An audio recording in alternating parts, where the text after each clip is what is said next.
ស្ដីបងប្អូនទាំងគ្នានៅគណៈពេលនេះគឺពេលព្រឹកព្រលឹម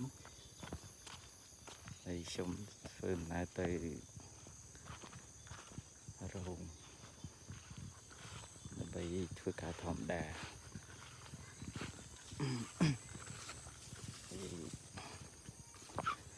ការងាររបស់ខ្ញុំនោះគឺ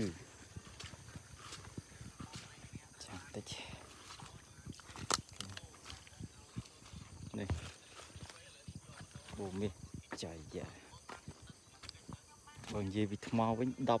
20គីបនេះវ៉ូថ្មច្រើនណាស់